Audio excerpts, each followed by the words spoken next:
Hello everyone, welcome to physics Wallah. My name is Danish Safar और एक बार फिर मैं आपके सामने मौजूद हूँ अपने 5th लेक्चर के साथ। हम आज क्या पढ़ने जा रहे हैं, क्या करने जा रहे हैं, सब के बारे में भी मैं आपको बताने वाला हूँ।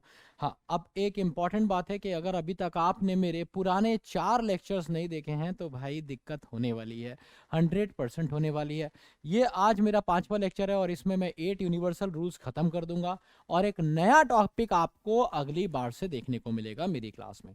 तो बट अगर आपने ये 5 वीडियो नहीं देखी है तो आप ऐसे समझ लीजिए कि आपने न्यू तो बनाई नहीं है, उस पर सीधे मकान बनाना शुरू कर दिया है, तो मकान क्या होगा, कोलैप्स हो जाएगा। तो अगर आप चाहते हैं कि आपका मकान कोलैप्स नहीं हो और आपकी फाउंडेशन एकदम मजबूत रहे तो इन 5 वीडियोस को जरूर जरूर देखिएगा। इसमें मैंने आपको बताए हैं 8 यूनिवर्सल रूल, 4 पहले की और आज वाली, तो ये मिला के हैं 5। और इसमें मैंने आपको बताए हैं 8 यूनिवर्सल रूल। कहने का मतलब है ये वो रूल्स हैं जिनके बिना पूरी अंग्रेजी भाषा में कोई सेंटेंस मौजूद ही नहीं हो सकता, बन ही नहीं सकता।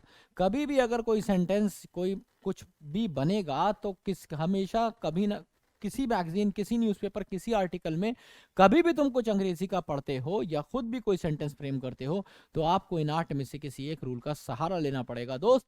बिना 8 रूल में से किसी एक के भी ये सेंटेंस नहीं बनने वाले। ठीक है, और ये आप वेरीफाई भी कर सकते हैं, जिसको आपको लगता है उससे वेरीफाई करा सकते हैं। डाउट कंफ्यूजन सबके लिए टाइगर जिंदा है, तुम्हें पता है, और तुम लिख सकते हो कहाँ पे, कमेंट बॉक्स में। अब हम बढ़ते हैं आगे और बात करते हैं आज की क्लास की कि आज मैं आपको क्या पढ़ाने जा रहा हूं। सबसे पहले तो 10 सेकंड का एक क्विक रिवीजन, 1 मिनट का, कि मैंने तुम्हें अभी तक क्या पढ़ा दिया है।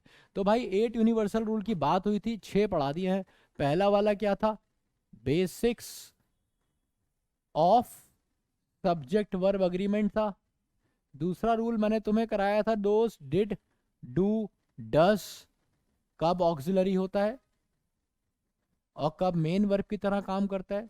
तीसरा मैंने तुम्हें गेट के सारे यूजेस बताए थे और ये भी बताया था कि कब कब पॉजिटिव होता है।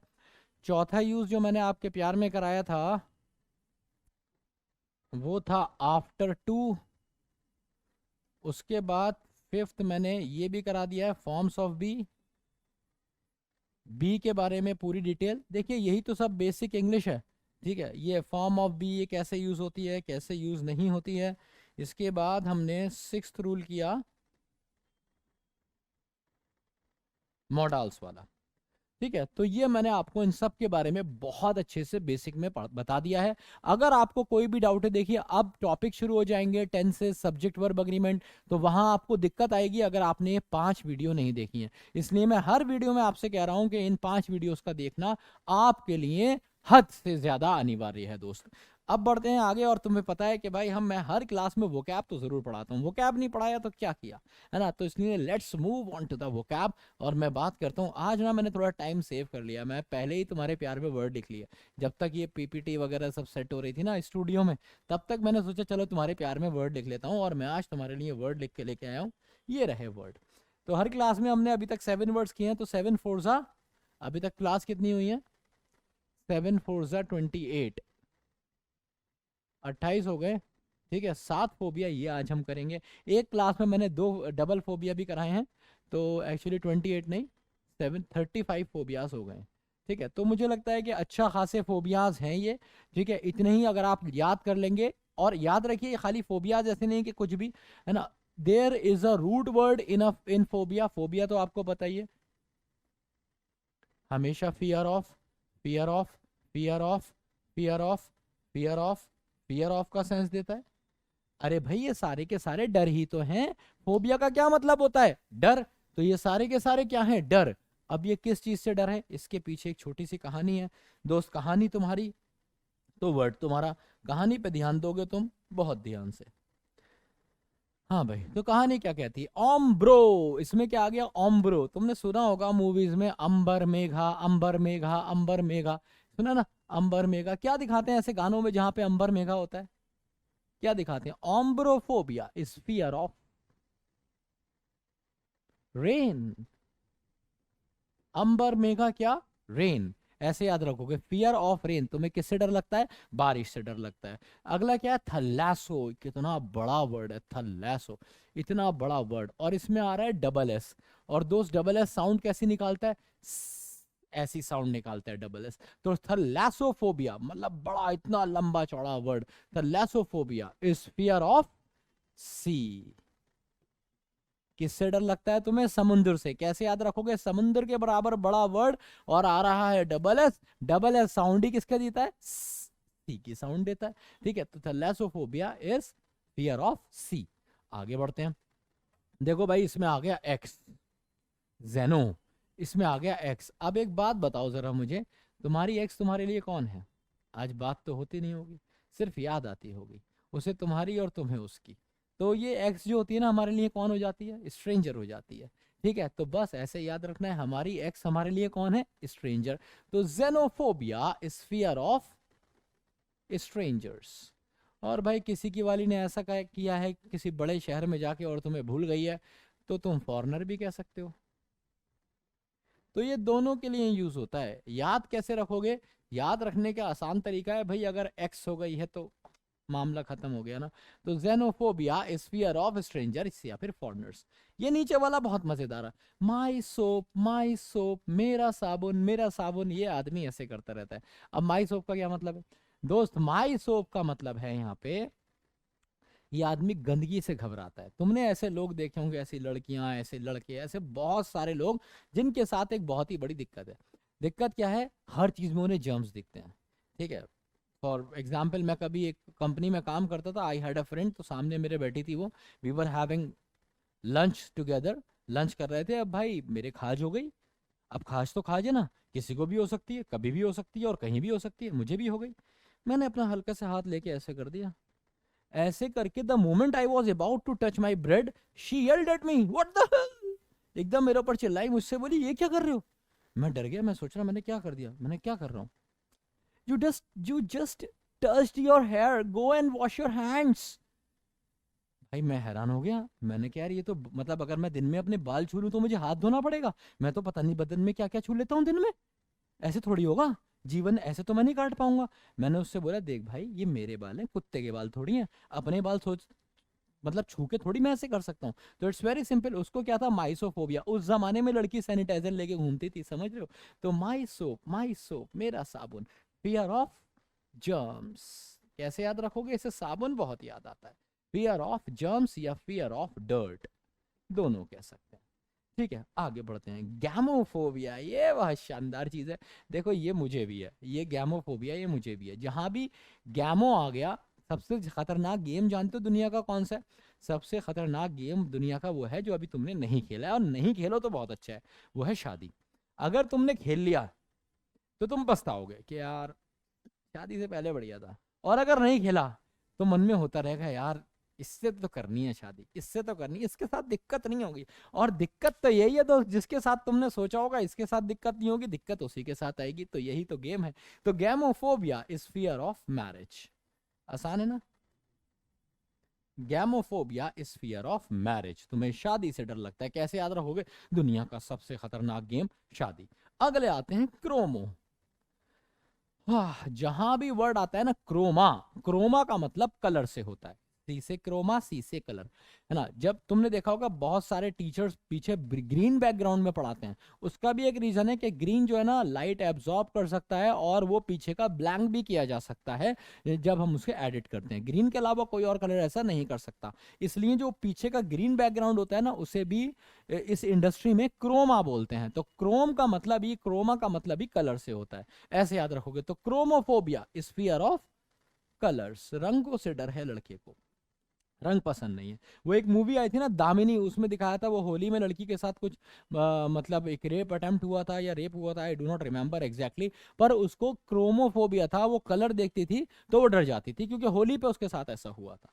ठीक है, अगला क्या है? Arrow, AERO, arrow. एरो का क्या मतलब होता है? अब एरोप्लेन कौन नहीं जानता, और एरोप्लेन करता क्या है? उड़ता है। ये भाई साहब कभी नहीं उड़ेंगे, क्योंकि ये एरोफोबिक है। ये ना कभी हाइड्रोजन बलून में बैठेंगे, और प्लेन, हेलीकॉप्टर, ये सबसे डरते हैं, क्योंकि उन्हें लगता है इधर मैं उड़ा और इधर मैं सच में उड़ा। ठीक है, तो इन्हें क्या है? एरोफोबिया है। कैसे, ये तो याद ही हो गया होगा, एरोप्लेन से। Aerophobia is fear of flying. किससे डर है दोस्त? उड़ने से डर है। मुझे उम्मीद है ये 7 वर्ड भी आपको याद हो गए होंगे। ठीक है, अब मैं आपको एक टेस्ट भी बहुत जल्दी लेने वाला हूँ वोकैबलरी में से, जिसमें मैं इन्हीं वर्ड्स को डालूंगा और देखूंगा कि आप में से कौन कौन इसको कर पाता है। अब हम बढ़ते हैं आगे और बात करते हैं ग्रामर पे। जैसा मैंने आपको पहले बताया कि दोस्त हम कितने रूल कर चुके हैं, इसमें से 6 रूल तो हम धपाक धपाक कर चुके हैं। 7वें रूल पे जाएंगे। जबरदस्त रूल है, एकदम आत्मा तृप्त।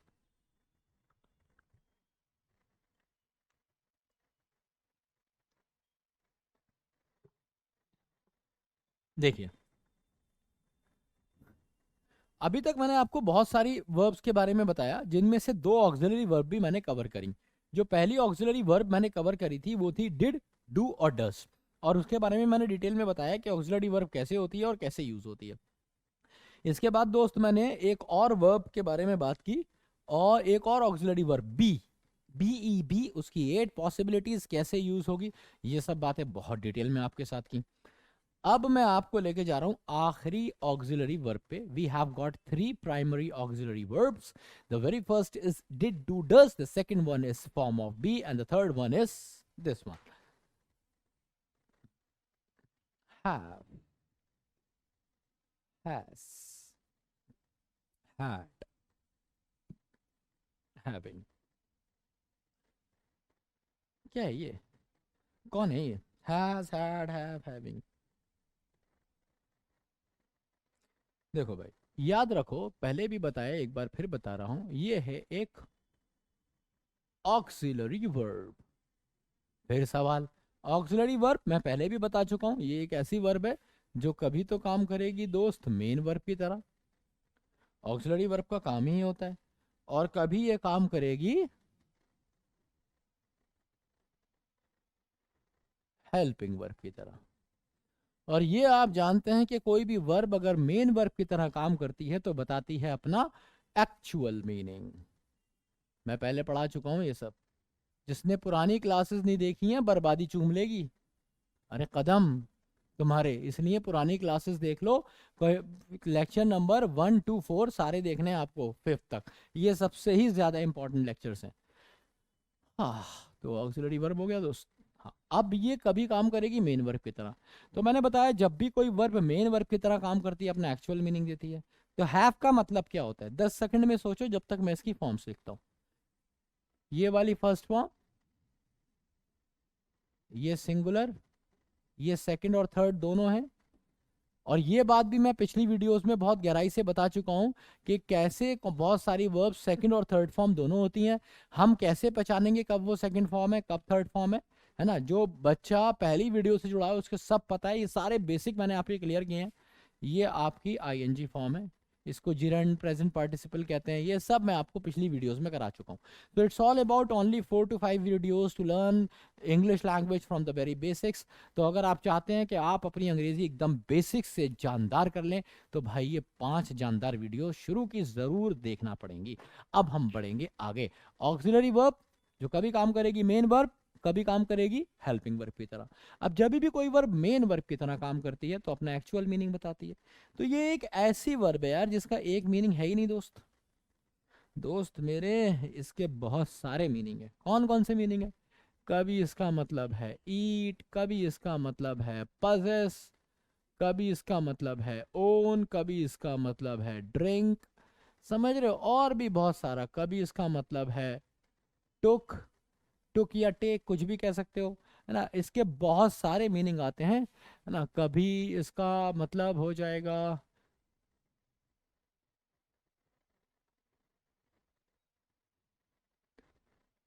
गेट, कभी इसका मतलब अंडरस्टैंड भी हो जाएगा, और भी बहुत सारे मीनिंग, मल्टीपल मीनिंग्स इसके हो सकते हैं। अगर आप बात करें किसकी, कि what is the meaning of the verb have. अब फिर एक दिमाग में तुम्हारे आइडिया आया होगा कि सर, सवाल आया होगा कि सर मुझे कैसे पता चलेगा कि किस सेंटेंस में इसका क्या मीनिंग है? तो दोस्त मेरे, मैं तुम्हें पहले भी बता चुका हूं और एक बार फिर बता रहा हूं। जब मैंने आपको गेट कराया था तो मैंने आपसे कहा था मैं सेंटेंस लिखूंगा, आप अपने आप समझ जाएंगे। ऐसे ही मैं यहाँ पे सेंटेंस लिखूंगा, आप अपने आप समझ जाएंगे हैव वहाँ पे क्या मीनिंग दे रहा है। तो ज़रा ये सेंटेंसेस देखिए और मुझे बताइए क्या मीनिंग दे रहा है।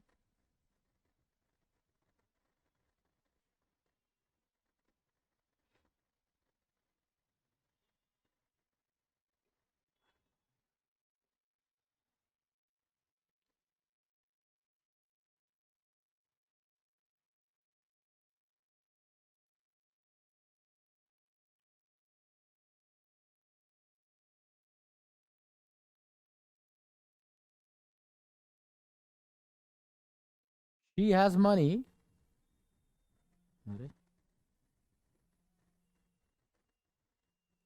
To invest in the market.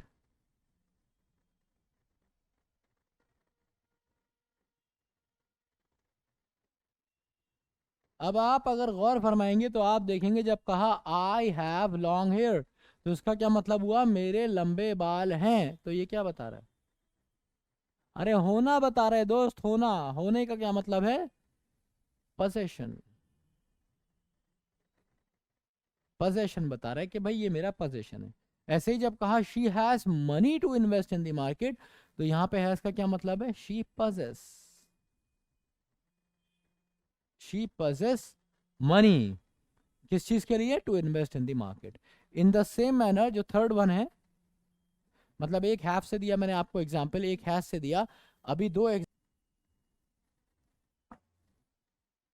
They had lunch and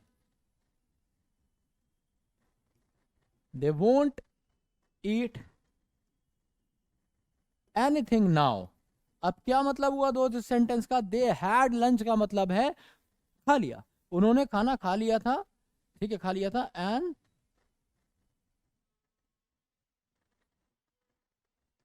they would not eat anything, और इसलिए वो कुछ और नहीं खाएंगे। तो यहां पे आपने क्या यूज किया, हैड यूज किया, यहां पे हैज और यहां पे हैव। हैविंग का इस्तेमाल भी आप कर सकते हैं, पर हैविंग से याद रखिए पोजेशन नहीं दिखाएंगे, ये चीजें आप हैविंग से नहीं दिखाएंगे, याद रखिएगा कि ये चीजें आप हैविंग से नहीं दिखाएंगे, सिर्फ ये दोनों पोजेशन, पोजेशन, गेट, अंडरस्टैंडिंग, ये सब नहीं दिखाएंगे। जैसे आप ये नहीं कह सकते, अब मैं ये तो कह सकता हूं,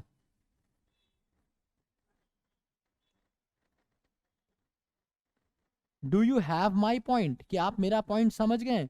यहां पे पॉइंट का मतलब तो अंडरस्टैंड है, आप ये तो कह सकते हैं do you have my point, but do you, are you having my point नहीं कह सकते, are you having my point नहीं कह सकते। तो हैव का इस्तेमाल, हैविंग का, हैविंग का इस्तेमाल याद रखिएगा पोजेशन के सेंस में नहीं होता है। इस बात को मैं बहुत गहराई से आपको टेंसेस में समझाऊंगा और ये भी बताऊंगा कि क्यों नहीं होता। फिलहाल एक सेंटेंस मैं आपको हैविंग से जरूर दूंगा, जैसे she is having a good time after marriage. क्या मतलब है कि भाई लड़की के शादी के बाद मजे आ रहे हैं, लड़का घुमा रहा है, अलग अलग जगह पे लेके जा रहा है। ठीक है, तो क्लियर हुआ, तो मुझे जरूर बताइएगा। ये रहा हैव का यूसेज, जब आप उसे यूज करेंगे कैसे, when you use it as main verb. ठीक है दोस्त, तो एक बार 10 सेकंड में रिवीजन, क्या पढ़ाया मैंने कि हैव एक ऑक्सिलरी वर्ब है, जब भी ये काम करेगी मेन वर्ब की तरह तो देगी अपना एक्चुअल मीनिंग, और इसका एक्चुअल मीनिंग क्या है, इनमें से कुछ भी हो सकता है। मैंने मल्टीपल सेंटेंसेस से आपको बताया कि इसके क्या क्या मीनिंग हो सकते हैं। अगर आपको किसी सेंटेंस के का एक्स्ट्रा मीनिंग या कुछ भी जानना हो तो आप कमेंट बॉक्स में लिखिएगा, मैं आपके कमेंट पढ़ता हूं और उसका रिप्लाई जरूर मिलेगा आपको। नाउ लेट्स मूव फर्दर, और हम आगे बढ़ते हैं अगले वीडियो पे, अगले कॉन्सेप्ट पे। अगला कॉन्सेप्ट हमारा क्या था दोस्त, कि हमने बात की थी कि ये कभी कभी हेल्पिंग वर्ब की तरह भी यूज हो जाता है ना, कभी यूज होता है मेन वर्ब की तरह और कभी यूज होता है हेल्पिंग वर्ब की तरह। और कभी भी कोई वर्ब अगर हेल्पिंग वर्ब की तरह यूज होती है तो आप जानते हैं अकेली तो आएगी नहीं, अपने साथ हमेशा और हमेशा और हमेशा एक मेन वर्ब लेगी, है ना। तो जब भी आपको ये दिख जाए, हैव दिख जाए दोस्त, हैज दिख जाए, हैड दिख जाए, हैविंग दिख जाए और ये हेल्पिंग हो, तो ये अकेले आएगा नहीं, अपने साथ लेगा एक मेन वर्ब। हर वर्ब की पॉसिबिलिटीज कितनी? 5 पॉसिबिलिटीज। जैसे अगर आप लिखते हैं ईट, तो मेरे भाई ये ईट्स भी तो है, ये एट भी तो है, ये ईटिन भी तो है, और ये ईटिंग भी तो है। अरे हर वर्ब की 5 पॉसिबिलिटी होती है ना। ये फर्स्ट फॉर्म, ये सिंगुलर, ये सेकंड फॉर्म, ये थर्ड फॉर्म, और ये आईएनजी। अब आपको याद क्या रखना है? आपको याद ये वाली बात रखनी है कि कभी भी किसी भी सेंटेंस में हैव, हैज, हैड, हैविंग दिख जाए और आगे कोई वर्ब लगानी हो, तो वो वर्ब आपको हमेशा और हमेशा और हमेशा रखनी है थर्ड फॉर्म। कौन सी फॉर्म दोस्त? Third form. तो मैं आपको 3 एग्जाम्पल देता हूं। वो मेन वर्ब हमेशा और हमेशा होगी वर्ब की थर्ड फॉर्म। 3 एग्जाम्पल देखता हूं, एक हैव, एक हैज और एक हैड से, और फिर उसके बाद तुम्हें एक अलग लेवल पे लेके जाता हूं जहां से क्वेश्चन आते हैं टेढ़े टेढ़े। तो देखो, आसान वाले भी सिखाऊंगा, टेढ़े वाले भी सिखाऊंगा। जैसे मैंने कहा I have gave my 100% to this job. जैसे ही ये सेंटेंस आएगा, आप क्या करेंगे? धपाक से इस गेव को कोपचे में लेंगे, काट देंगे, और गेव की जगह क्या कर लेंगे? गिवन, क्योंकि हैव के साथ कौन सी फॉर्म लगेगी दोस्त? हमेशा थर्ड फॉर्म। या फिर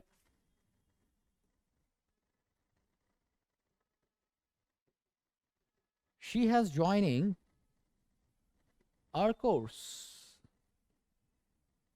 तो शी हैज ज्वाइनिंग वाइनिंग नहीं हो सकता दोस्त, ये हमेशा क्या होगा?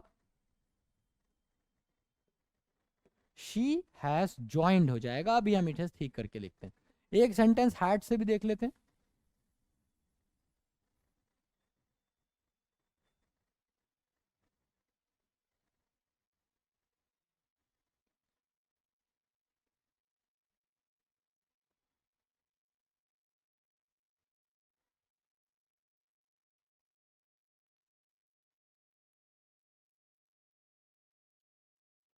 अब देखिए, जब ये क्वेश्चंस आपके एग्जाम में आएंगे तो आपको करना क्या है? आपको कुछ इस तरह से इस गेव को यहां से हटा के जो भी गिवन ऑप्शन होगा उसमें से गिवन को पिक कर लेना है, क्योंकि हैव, हैज, हैड के बाद हमेशा थर्ड फॉर्म। ऐसे ही ये ज्वाइनिंग नहीं हो सकता भाई, इसमें ना इसके बाद कुछ और नहीं आ सकता, ना गिव आएगा ना ही गिव्स आएगा, कोई और फॉर्म यूज ही नहीं हो सकती, और ना ही गिविंग आएगा, ये गिविंग भी गलत होगा। इसी तरीके से यहाँ पे ना ज्वाइनिंग आएगा ना ज्वाइंस आएगा, कुछ नहीं आ सकता, सिर्फ एक ही आ सकता है दोस्त, क्या? ज्वाइंट। और कुछ इसी तरीके से यहाँ पे भी दे हैड लीव नहीं हो सकता दोस्त, दे हैड लेफ्ट। क्लियर है? समझ आया? तो जल्दी से मुझे बताना कि आपको ये सेशन कैसा लगा, ये सारी ये अच्छा। अब हम ये अभी कहानी खत्म नहीं हुई है, अब हैविंग पे चलते हैं। हैविंग बड़ी मजेदार चीज है। हैविंग के साथ जब थर्ड फॉर्म आती है ना, तो कहानी ही बदल देती है। चलो पहले मैं तुम्हें एक क्वेश्चन दिखाता हूं, तभी समझ आएगा।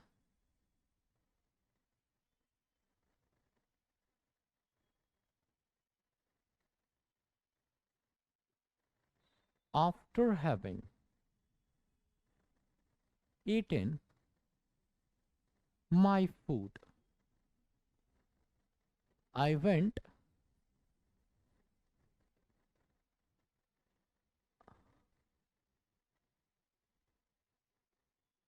to sleep।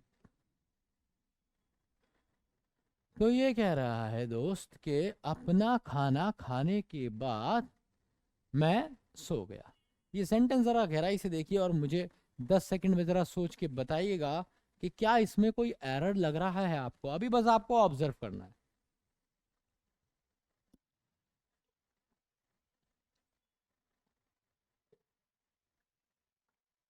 अब एक और मजेदार बात,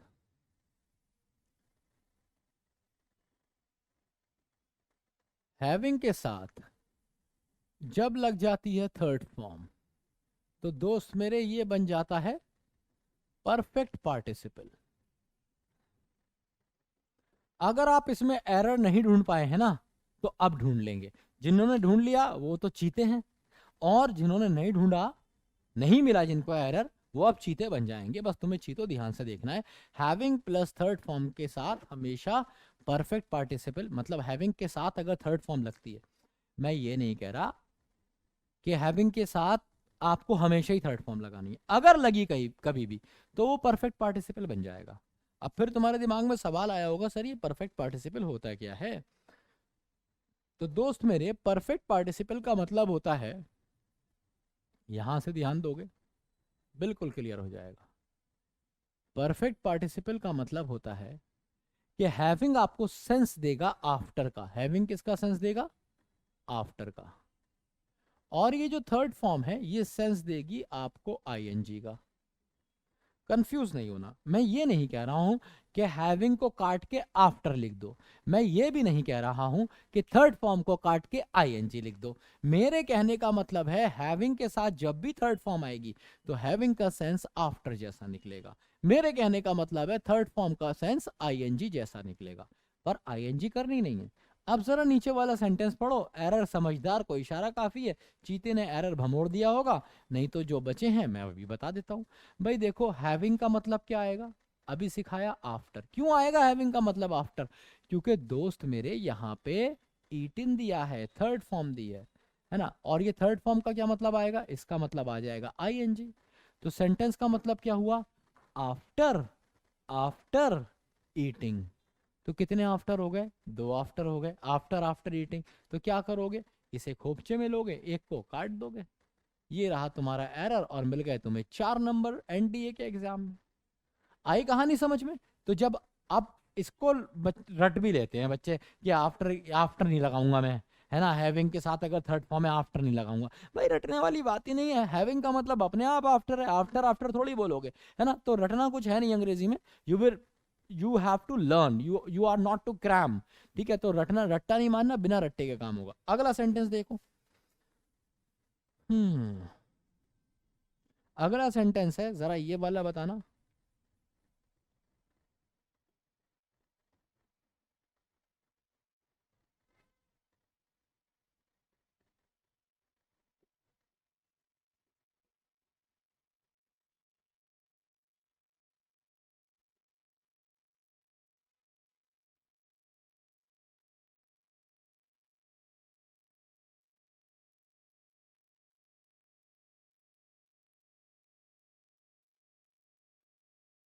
after having her lunch she left the office. ठीक है, तो क्या मतलब हुआ? आफ्टर का मतलब क्या हुआ? अब जरा तुम्हें ये सोच के बताना है कि यहाँ पे आफ्टर आएगा या नहीं आएगा। देखो, ये दोनों तरह के क्वेश्चन आते हैं, इसीलिए जो रटने वाला बच्चा है वो यहाँ गलती कर जाएगा। ठीक है, और तुम कमेंट बॉक्स में भी देख पाओगे कि बहुत सारे बच्चे हो सकता है कह रहे हो कि सर यहाँ पे आफ्टर नहीं आएगा, आफ्टर नहीं आएगा, आफ्टर नहीं आएगा। पर दोस्त मेरे, यहाँ आफ्टर आएगा, क्योंकि हैविंग के साथ थर्ड फॉर्म नहीं है। मैंने क्या बताया, जब हैविंग के साथ थर्ड फॉर्म आएगी तभी हैविंग आफ्टर का सेंस देगा, नहीं तो हैविंग आफ्टर का सेंस नहीं देगा। यहां पे हैविंग के साथ थर्ड फॉर्म थी तो हैविंग का मतलब आफ्टर था। यहां पे हैविंग के साथ थर्ड फॉर्म नहीं है। तो हैविंग क्या है? मेन वर्ब है। मेन वर्ब है तो क्या बताएगा? Actual meaning. एक्चुअल मीनिंग क्या हो सकता है? खाना। तो इसका मतलब अपने आप में हो जाएगा आफ्टर ईटिंग। ये आफ्टर हैविंग है ना, आफ्टर हैविंग लिखो, आफ्टर ईटिंग लिखो, दोनों सही है। तो आफ्टर ईटिंग हर लंच, अपना खाना खाने के बाद दोपहर का, शी लेफ्ट दी ऑफिस, वो ऑफिस से मतलब लंच में ही निकल गई। तो भाई इस सेंटेंस में है नो इम्प्रूवमेंट। कहानी आई समझ में? तो ये क्वेश्चन मैंने आपको दोनों साथ में क्यों दिखाया? क्योंकि बच्चा बिदक जाता है, गलत कर देता है। तो दिमाग लगाइएगा और समझने की कोशिश कीजिए कि जब थर्ड फॉर्म होगी तभी आफ्टर नहीं आएगा, थर्ड फॉर्म नहीं होगी तो आफ्टर आप लगा सकते हैं, कोई दिक्कत नहीं। अब मैं इसका लेवल फिर बढ़ा रहा हूँ, है ना, एक अलग लेवल के आपको क्वेश्चंस करा रहा हूँ, ध्यान रखिएगा। ये बार बार आपके एग्जाम में आते हैं, एक बार फिर से देखिए। एक नया क्वेश्चन, ये दो कॉन्सेप्ट हो गए, इस पे आपको क्वेश्चंस आपको मिल ही जाएंगे। सारे सेट्स मेरे तैयार हैं, मैंने दे भी दिए हैं। थोड़ा लैपटॉप का में मेरी दिक्कत हो गई थी, इस वजह से थोड़ा सा क्वेश्चंस लेट हो गए, but you will get the remaining very soon. तो अगला सेंटेंस।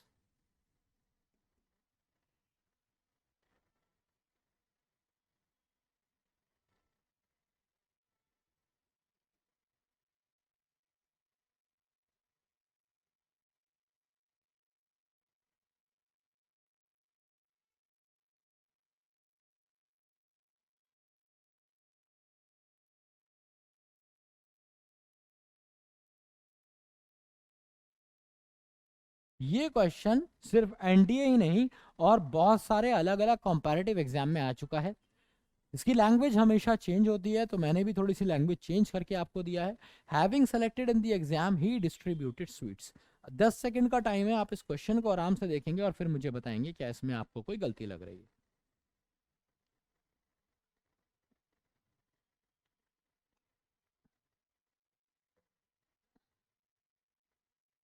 देखो भाई, हैविंग सेलेक्टेड का क्या मतलब हो जाएगा, पहले मीनिंग निकालते हैं।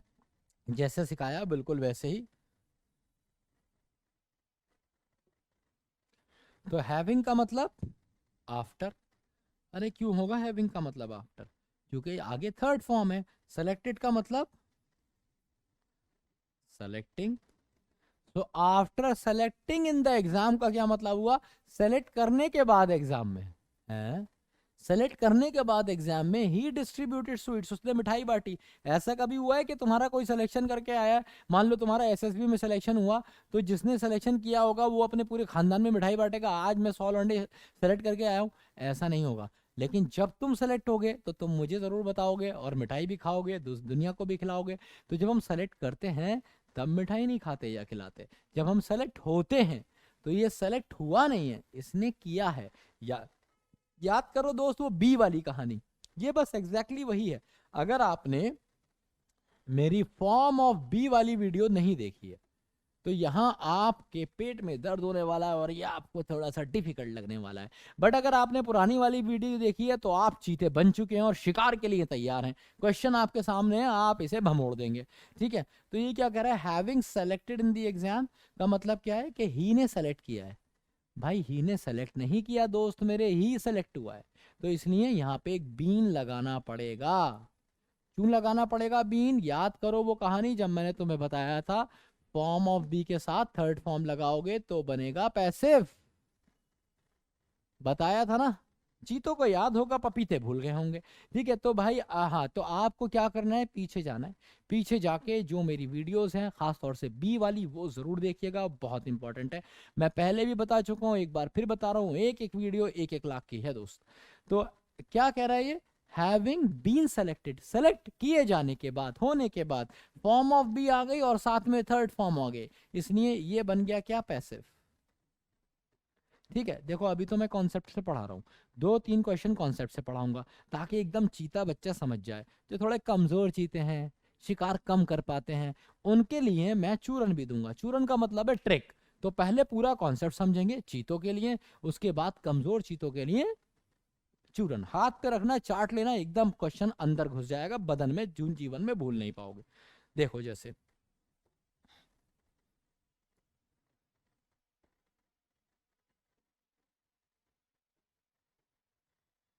Having been broken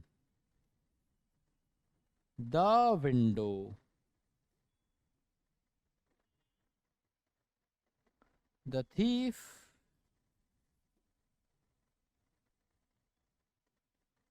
entered the hall। क्या मतलब हुआ, having been broken the window? क्या मतलब होगा, तोड़े जाने के बाद विंडो। अब एक बात सोचो, ये जो थीफ है, ये विंडो इसी ने तोड़ी है ना, तो ये काम इसी ने किया है ना। अगर इसी ने काम किया है, या चोर को तोड़ा गया है, चोर को नहीं तोड़ा गया है, विंडो को तोड़ा गया है। तोड़ा किसने, थीफ ने तोड़ा है। तो भाई बीन क्यों लगा रहे हो, पैसिव क्यों कर रहे हो? ऐसा क्वेश्चन आएगा तो तुम्हें क्या करना है, एक बार फिर से बीन को खोपचे में लेके काट देना है।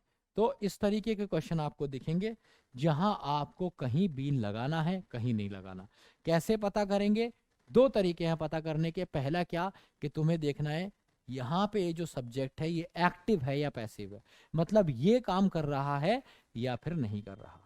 ठीक है, अगर ये वाली जो मेन वर्ब लगती है ना यहाँ पे, ये वाली, ये जो मेन वर्ब लगती है ये वाली, तुम्हें बस इतना देखना है कि ये वाला वर्क, ये जहाँ पे जो मेन वर्ब है वो इस सब्जेक्ट ने किया है या नहीं।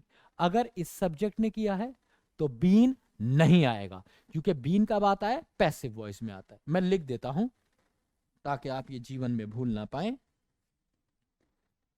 If subject does the work, अगर सब्जेक्ट काम करता है डू नॉट यूज बीन। ठीक है, क्योंकि been plus third form is used in passive. क्योंकि दोस्त मेरे इसका इस्तेमाल कब होता है? पैसिव में होता है। ये वाला रूल जरूर लिख लेना, आत्मतरफ रहेगी, भूल नहीं पाओगे। इस सब्जेक्ट डज द वर्क, अगर सब्जेक्ट काम करता है, do not use been, been का इस्तेमाल मत करना। क्यों? किसका? बीन प्लस V3 का, एक्चुअली इसका इस्तेमाल मत करना, बीन प्लस V3। क्यों? क्योंकि बीन प्लस V3 पैसिव बनाएगी और सब्जेक्ट काम करता है तो सेंटेंस एक्टिव होगा। ठीक है दोस्त, अब मैं कुछ क्वेश्चंस लिख रहा हूं, इससे आप प्रैक्टिस कर सकते हैं। 4-5 प्रैक्टिस क्वेश्चन दूंगा और उनमें से एक एक को डिस्कस करूंगा, जैसे मैंने बी में किया था। आपको बस इतना देखना है कि इसमें बीन आएगा या नहीं, और इसी बात पे आपको 2 नंबर तो दो नंबर बोल रहा हूं, 2 क्वेश्चन तो एग्जाम में मिलने ही हैं। जैसे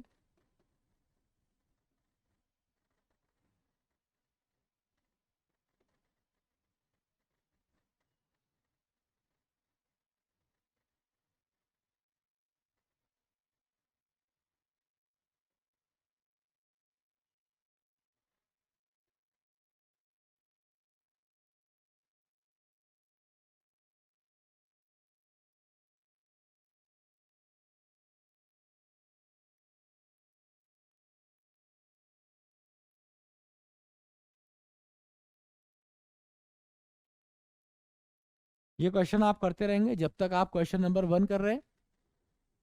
मैं क्वेश्चन नंबर 2, 3, 4, 5 लिखता हूँ, मैं लिखे जा रहा हूँ और आप इसे करते रहिए, फिर मैं इसे एक्सप्लेन कर दूंगा और आप अपना चेक कर लेना। जैसे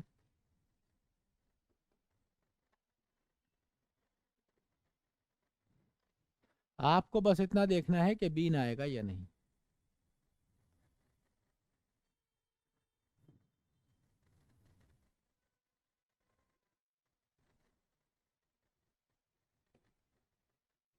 ये भी प्रीवियस ईयर है।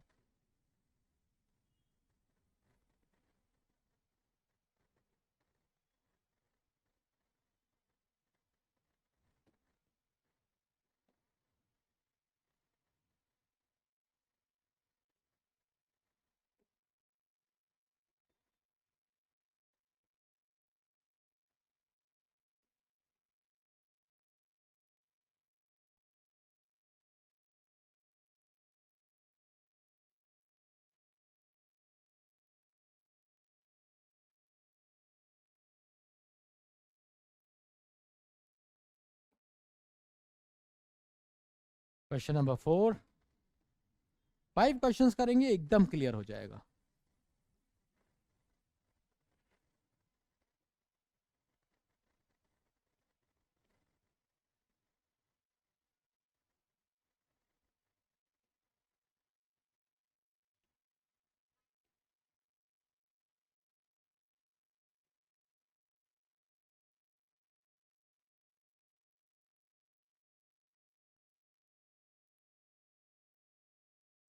एंड द लास्ट क्वेश्चन,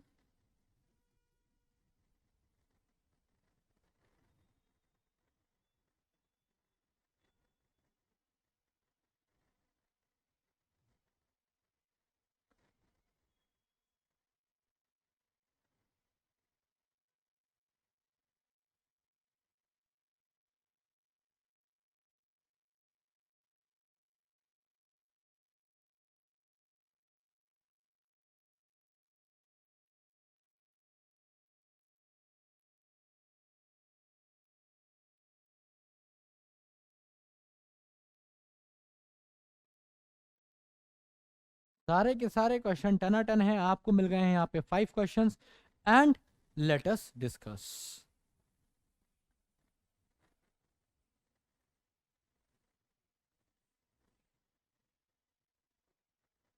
देखिए क्या कह रहा है, हैविंग रिसीव्ड द गेस्ट। तो मैंने क्या बताया आपको, क्या देखना है, हैविंग का मतलब आफ्टर, और रिसीव्ड का मतलब receiving. After receiving the guest, इसका क्या मतलब हुआ? रिसीव करने के बाद guest, after receiving the guest, है ना? तो रिसीव करने के बाद गेस्ट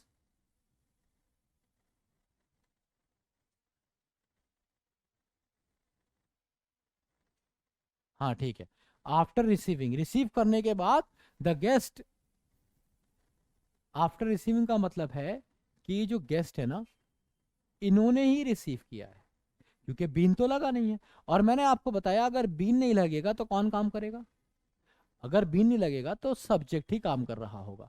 मतलब ये एक्टिव का सेंटेंस है और गेस्ट ने रिसीव किया है। तो ये जरा सोचो कि गेस्ट ने रिसीव किया है या गेस्ट को रिसीव किया गया होगा। अगर गेस्ट ने रिसीव किया है तो फिर ये आगे क्या बात है, वर ड्रॉप टू दी होटल, तो होटल किसको भेजा गया, तो गेस्ट ने रिसीव नहीं किया, गेस्ट को रिसीव किया गया, और इसलिए यहां पे क्या आएगा दोस्त, बीन आएगा। तो हैविंग बीन रिसीव्ड, रिसीव किए जाने के बाद the guest were drop to the hotel, guest को ड्रॉप कर दिया गया कहां, होटल। अगला having been delivered the lecture का क्या मतलब हुआ, कि यहां पे तुम ऐसे भी कर सकते थे, अगर तुम ये मानोगे ये टीचर है, टीचर ने डिलीवर किया ना लेक्चर, अरे टीचर ने किया लेक्चर डिलीवरी, किसी और ने किया, टीचर ने किया, टीचर को किया, टीचर ने किया, और अगर ये काम टीचर ने किया है दोस्त तो बीन नहीं आएगा, क्योंकि मैं आपको पीछे बता चुका हूं कि अगर सब्जेक्ट काम करेगा तो बीन नहीं आएगा, ये वाली लाइन अगर आप पढ़ेंगे, ठीक है, तो यहां पे भी बीन नहीं आएगा। अगला क्वेश्चन, बस इतना देखना है बीन आएगा नहीं आएगा, 4 नंबर का तुम्हें आराम से मिलता है तुम्हारे एग्जाम में। Having been supported she thanked me, तो शी ने ये काम किया है, नहीं कौन सा सपोर्ट वाला, तो मान लो शी ने सपोर्ट किया, तो शी ने ही सपोर्ट किया होगा, और शी थैंक बोलेगी, इतनी सुंदर अच्छी लड़की तुम्हें मिली है कभी जीवन में, ऐसा हो नहीं सकता, तो हैविंग बीन सपोर्टेड नहीं होगा दोस्त, बीन काट दो, हैविंग, हाँ अब ठीक है, sorry sorry sorry sorry sorry sorry, हाँ तो मैं क्या कह रहा था, इतनी सुंदर लड़की तुम्हें कभी नहीं मिल सकती कि तुम्हारा सारा काम भी कर दे और फिर तुम्हें तुम्हें थैंक्स भी बोल दे कि यार तुमने मेरे से काम कराया। तो यहाँ पे ये बीन जो है ना, ये वाला बीन दोस्त आएगा, और उसका रीजन क्या है समझने की कोशिश कीजिए। ये जो है शी ने सपोर्ट किया, अगर शी सपोर्ट करती तो वो थैंक यू करती, शी ने सपोर्ट नहीं किया, शी को सपोर्ट किया गया, इसलिए यहाँ पे बीन आया।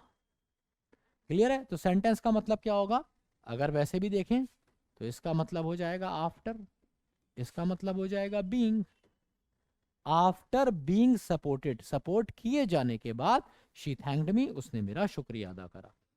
अगले क्वेश्चन पे आ जाते हैं, हैविंग बीन इंसल्टेड शी, अब बस हमें ये देखना है कि शी ने इंसल्ट करी या शी की इंसल्ट हुई, हमें क्या देखना है कि शी ने इंसल्ट करी, शी की इंसल्ट हुई। अगर शी ने इंसल्ट करी होती तो क्या उसका जॉब करना मुश्किल होता, तुम अगर किसी की इंसल्ट करोगे तुम चौड़ में घूमोगे, यार मैंने तो इंसल्ट कर दी है, औकात दिखा दी इसको, ऐसे ही हमारे यहाँ होता है ना यूपी दिल्ली में, तो यहाँ पे होता है क्या है, बट यहाँ पे ऐसा हुआ ही नहीं है, उसने इंसल्ट नहीं की, उसकी की गई है, इसीलिए उससे जॉब नहीं हो रही, हर समय उसके उसकी शक्ल दिखती है जिसने बेइज्जती मारी है, तो जॉब नहीं कर पा रही लड़की, तो इसने बेइज्जती की नहीं है, करवाई है, और इसलिए बीन बिल्कुल सही है, सेंटेंस में है नो इम्प्रूवमेंट। कुछ इसी तरीके से यहाँ पे भी सेंटेंस में है नो इम्प्रूवमेंट, है ना, यहाँ पे जो एरर थे मैंने मार्क कर दिए। लास्ट क्वेश्चन पे आते हैं, और लास्ट क्वेश्चन क्या कह रहा है, having promoted I am grateful to my job, तो क्या मतलब हुआ, आफ्टर प्रमोटिंग, हैविंग प्रमोटेड का क्या मतलब है दोस्त, आफ्टर प्रमोटिंग, प्रमोट करने के बाद, मतलब मैं ही प्रमोट कर रहा हूं और मैं ही शुक्रगुजार हूं अपने बॉस का, ऐसा हो सकता है, मतलब मैं किसी को प्रमोट भी करूं और मैं ही शुक्रगुजार हूं, भाई बहुत अच्छा हुआ तूने मुझसे अपना प्रमोशन करा लिया, नहीं तो मेरी जिंदगी तो बर्बादी हो जाती, ऐसा तो नहीं हो सकता ना। तो इससे साफ बात पता चल रही है कि यहाँ पे ये जो आई है ना, इसने प्रमोट नहीं किया, आई को प्रमोट किया गया है, और आपको कहना पड़ेगा हैविंग बीन प्रमोटेड, प्रमोट किए जाने के बाद, जब मुझे प्रमोट कर दिया गया, प्रमोट किए जाने के बाद I am grateful to my boss, मैं अपने बॉस का एहसानमंद हूं या शुक्रगुजार हूं। ठीक है भाई, तो ये थे 5 क्वेश्चन, कुछ क्वेश्चन मैंने आपको इधर भी कराए थे, 5 6 7 8 9, तो 9 10 क्वेश्चन हमने इसमें कर लिए।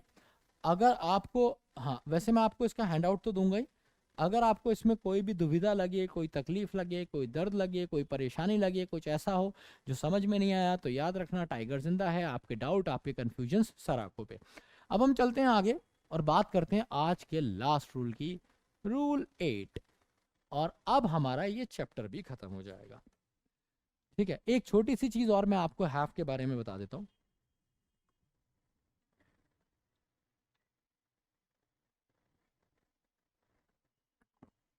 कभी कभी ना हैव के बारे में पहले एक छोटी सी चीज बता दूं।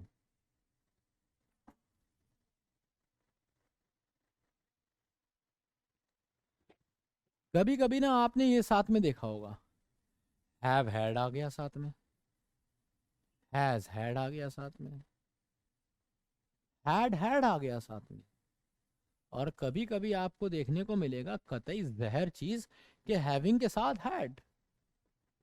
अब सवाल यह है कि सर जब मैं दो हेड देखता हूं उसमें क्या हैड हैड हैव हैड, ये कैसे पॉसिबल है? भाई पॉसिबल है, बहुत आसान है, क्योंकि ये एक ऑक्सिलरी वर्ब है, कभी मेन वर्ब और कभी हेल्पिंग वर्ब की तरह यूज होती है। तो जब आपके दो साथ में मिले ना तो बिल्कुल परेशान नहीं होना है। इतना प्यारा सोल्यूशन इसका मैं बताता हूँ ना, ये समझ लो ये जितनी है, ये वाली,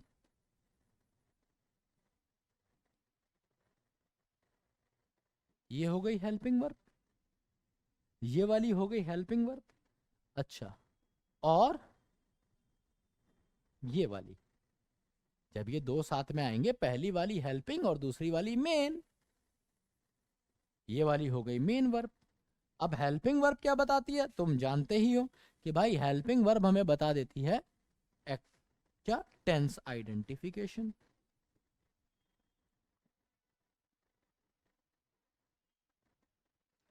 तो ये तो भाई टेंस आइडेंटिफाई कर देगी।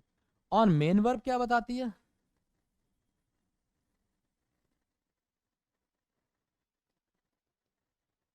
मेन वर्ब बताती है एक्चुअल मीनिंग, ये बताती है टेंस आइडेंटिफिकेशन।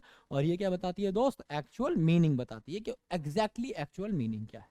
तो कभी भी ये साथ में देखें तो परेशान होना मत। जैसे मैंने सेंटेंस लिखा,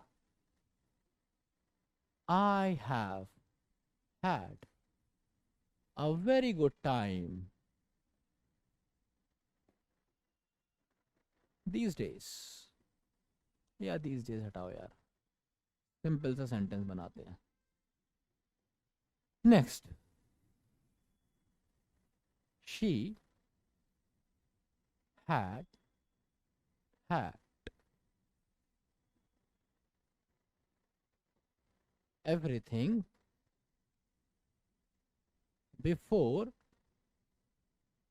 I arrived for dinner। तो एक आपको हैव हैड से दिया मैंने सेंटेंस, एक आपको हैड हैड से दिया मैंने सेंटेंस, है ना। अब अगला सेंटेंस मैं आपको देने वाला हूं,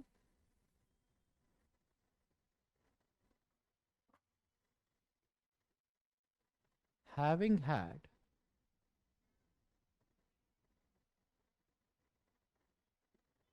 his share of property,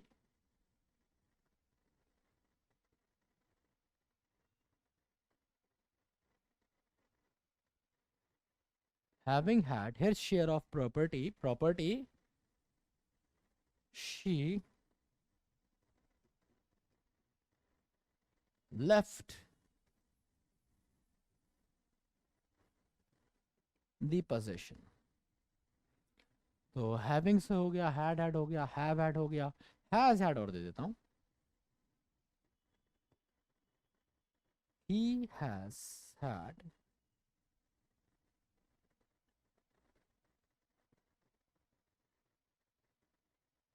an amazing car। अब जरा सेंटेंस को देखते हैं गहराई से। ये ना मुझे कलर्स अलग अलग यूज करने में बड़ा मजा आता है। चलो, तो अभी क्या कह रहा है, I have had a very good time.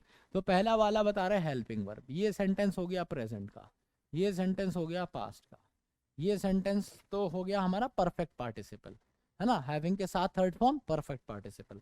ये फिर से हमारा सेंटेंस प्रेजेंट का हो गया। तो पहले वाला जो हैज था उसने हमें बता दी क्या, कि ये टेंस आइडेंटिफाई कर दिया, प्रेजेंट है या पास्ट है। अच्छा भाई साहब, अब ये दूसरा वाला क्या बता रहा है, भाई गुड टाइम को क्या करोगे, खाओगे, पियोगे, सूंघोगे, नहीं, ये कह रहा है आई हैव हैड। तो यहाँ पे हैड का मतलब गॉड जैसा आएगा, तो I have got a very good time these days, के आजकल मेरे बड़े बढ़िया दिन चल रहे हैं, ऐसा कुछ कह रहा है।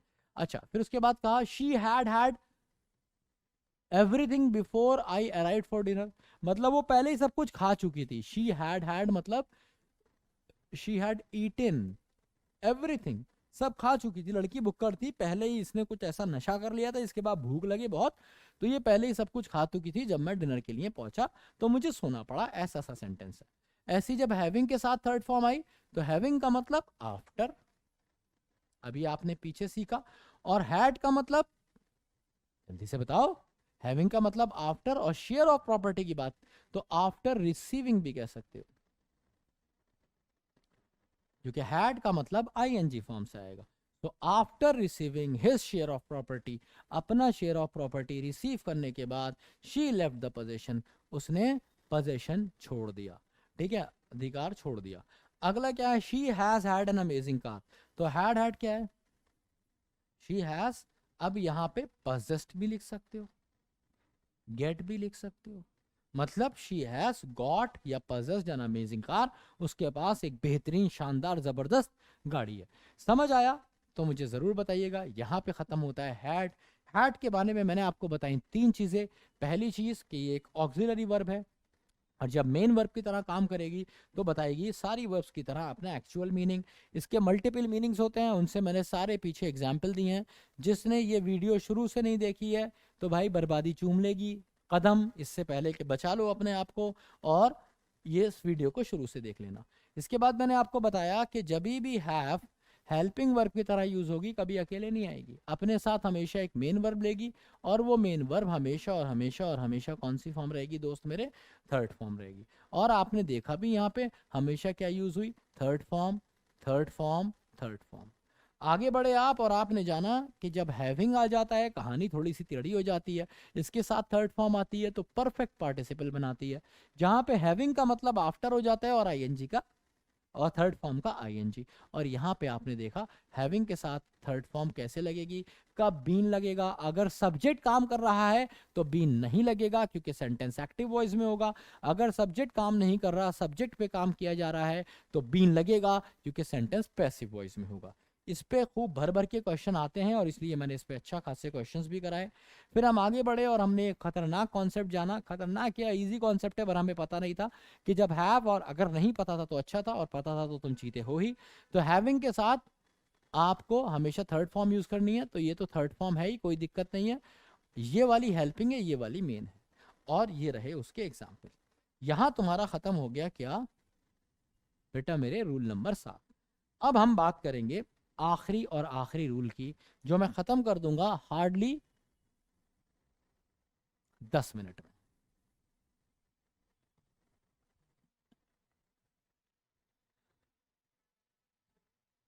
बहुत आसान सा रूल है। रूल 8 क्या कहता है, रूल 8 आपको बताता है दोस्त मेरे कि कभी भी अगर आपको किसी भी सेंटेंस में सब्जेक्ट प्लस सेकंड फॉर्म देखने को मिल जाए, भाई आपने ये देखा कि मैंने आपको ईट के बारे में बताया, हमने इन दोनों पे पहली क्लास में खूब बात की, इसके बाद अभी हमने ईटिंग डिस्कस किया और मैंने बताया कहाँ कहाँ थर्ड फॉर्म लगती है। ये ईटिंग को भी हमने बहुत ही गहराई से डिस्कस किया कि भाई कब ये जीरंड होगा, कब ये प्रेजेंट पार्टिसिपल होगा। तो वर्ब की हमने सारी की सारी फॉर्म डिस्कस कर ली, एक बेचारी गरीब सेकंड फॉर्म रह गई है। आज इस गरीब का भी कुछ भला कर देते हैं। तो याद रखो सब्जेक्ट के साथ जब भी तुम्हें सेकंड फॉर्म देखने को मिल जाए तो समझ जाना ये सेंटेंस होता है पास्ट इंडेफिनिट का। कहने का मतलब है दोस्त कि सेकंड फॉर्म ऑफ वर्ब पूरे अंग्रेजी भाषा में कहीं इस्तेमाल ही नहीं होती। सेकंड फॉर्म ऑफ वर्ब पूरी अंग्रेजी भाषा में कहीं इस्तेमाल ही नहीं होती। ठीक है, कहाँ इस्तेमाल होती है, सिर्फ पास्ट इंडेफिनिट में। कभी भी अगर आपको देखने को मिले second form of verb subject के साथ, तो समझ लीजिएगा सेंटेंस कौन सा है, पास्ट इंडेफिनिट। जैसे कुछ भी लिख लीजिए, कोई भी सेंटेंस, आई वेंट देयर, कुछ भी, कुछ भी सब्जेक्ट लिख के थर्ड फॉर्म लगा के देखिए उसके साथ, वो second form, she killed a rat, चूहा मार दिया लड़की ने, ठीक है, वी प्लेड वेल, हमने अच्छा खेला, ठीक है, ये सब हमें पता है कि भाई कभी भी सब्जेक्ट के साथ सेकंड फॉर्म यूज होगी तो वो पास्ट इंडेफिनिट होगा, और सेकंड फॉर्म कहीं और नहीं आती। अब दोस्त इसका है एक अपवाद। इसका क्या है दोस्त मेरे? एक अपवाद। अपवाद का मतलब क्या होता है? एक्सेप्शन। तो एक्सेप्शन क्या है? ये कुछ फ्रेजेस लिख रहा हूं मैं, अगले पेज पे लिखूंगा। कुछ फ्रेजेस हैं। कौन कौन से फ्रेजेस हैं?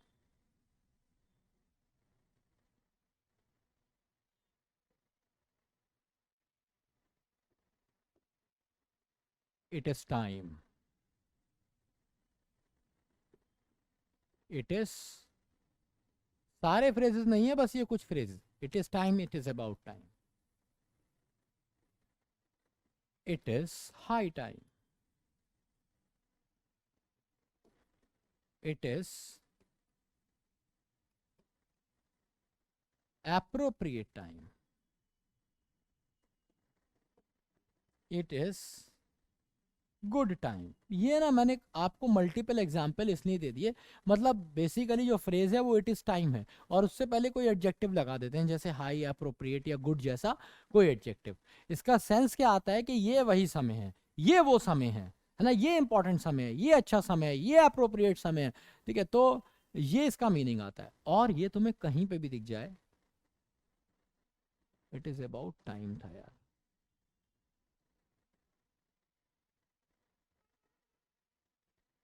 ये तुम्हें कभी भी दिख जाए तो सेंटेंस इस तरीके से देखने को मिलेगा, इट इज टाइम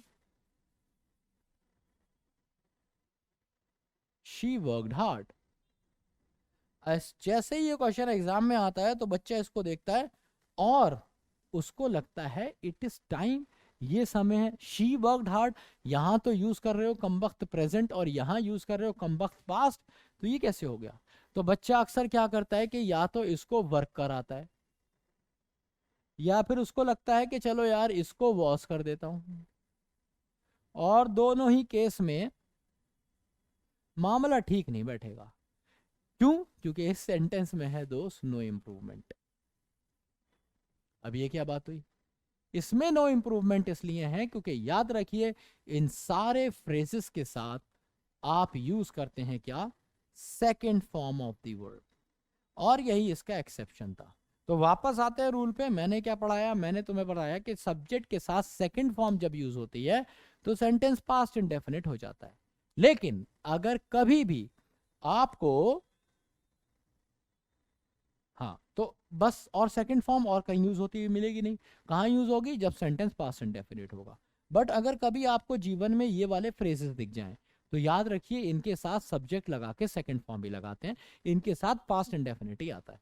जैसे it is about time I study hard.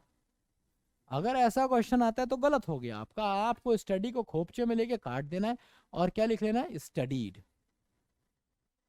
तो क्या कह रहा है? इट इज अबाउट टाइम, ये वही समय है, आई स्टडीड हार्ड, कि मैं मेहनत करूं, मैं अच्छे से पढ़ूं। तो आपने क्या देखा कि सब्जेक्ट के साथ सेकंड फॉर्म लगा दोगे। अब आ जाते हैं ये तीन पे।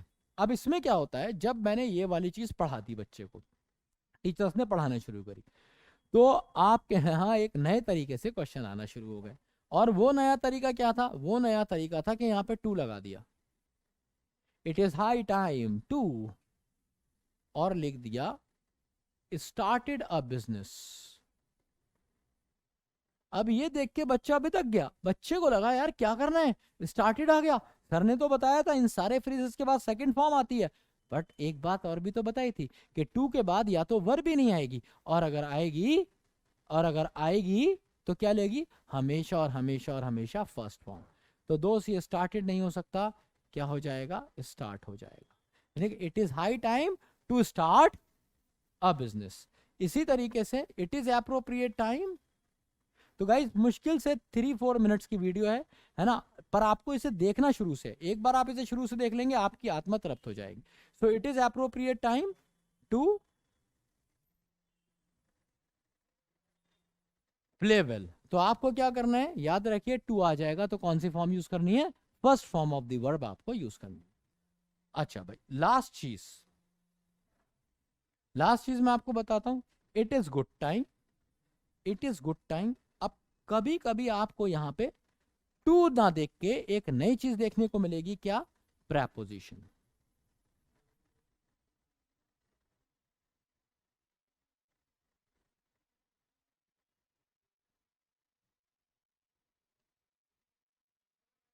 ठीक है, और याद रखो कभी भी अगर आपको कभी भी प्रेपोजिशन देखने को मिले तो आफ्टर प्रेपोजिशन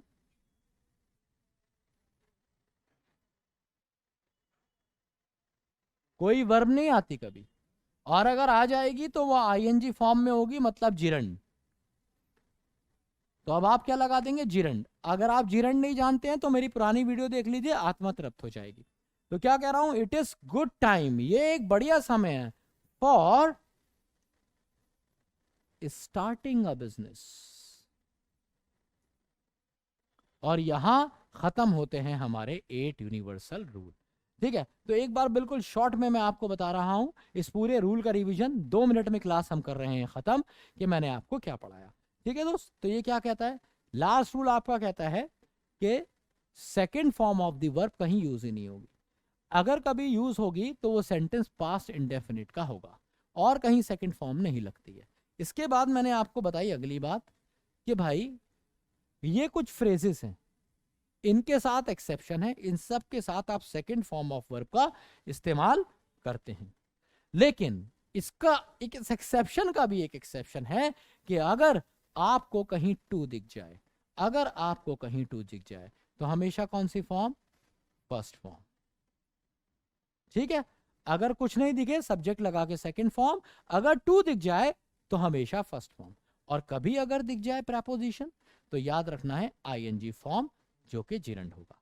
तो ये थे 8 यूनिवर्सल रूल जो मैं अभी आपके साथ खत्म करता हूं। ये 8 रूल आपको कैसे लगे, और मेरा चैलेंज जरूर एक्सेप्ट करना। आपके पास या तो सेंटेंस ही नहीं बनेगा, और बनेगा तो इन 8 में से एक किसी रूल पे आधारित होगा। नेक्स्ट क्लास में आपको मिलने वाले हैं इसी के बहुत सारे क्वेश्चंस, लगभग 100 क्वेश्चंस आपको कलेक्टिवली मिलेंगे जो आपको करने हैं। डाउट, दुविधा, तकलीफ, दर्द के लिए मैं आपके साथ हूं। मिलता हूं आपसे अगली क्लास में नए टॉपिक के साथ। Love you all, take care, जय हिंद, जय भारत।